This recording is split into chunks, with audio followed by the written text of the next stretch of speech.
nào na treo sạc lệ treo thằng ami đây hi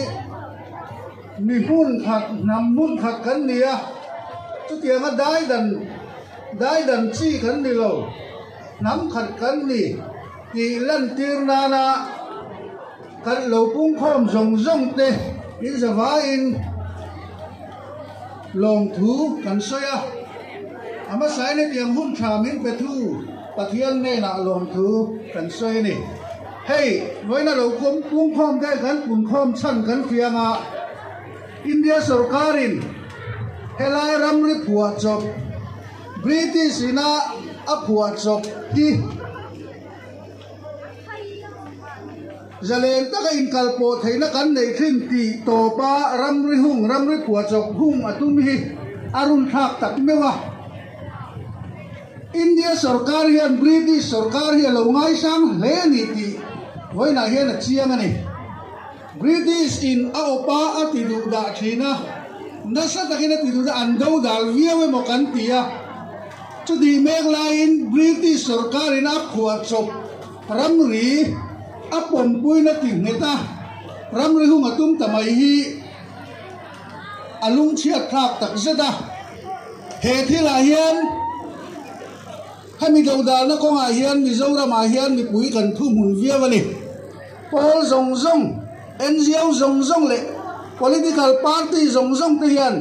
kan du lo na kan tilang deuh vek to ani chuwang chuan assembly session budget session kalta khan sarkar atangin bilaluta FMR li tumna le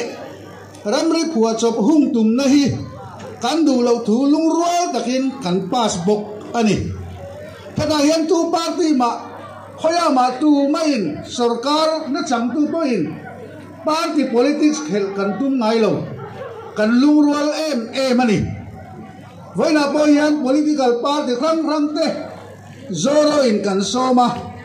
party rang te hian an ai zoro tangin po in headquarter tangin tirin an local vek ani chuwang chuan India Sarkar hian hi lo khia se he nắm khát chi khát mi thu mun te dai dan na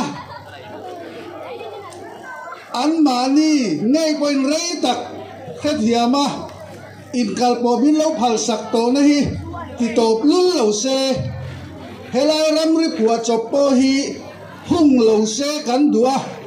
he ramri phua chop hi a hung ani chuan British Sarkar ro rel dan kha tha ati le ti na kan nai do na ni chuwang chuan voina hian helaya hian thu sei soi tur ta soi na hun ani lawa voina hian zora buat sai bokin va phaya hatiang bok hi hun man ani ti karan soi du boka ti chuan kan president soi ta kan khan Manipura teng no pala ti ani boka chuan chuan he kan au na hian India Sarkar hi au harmo sela India Sarkar hian min fiat saksela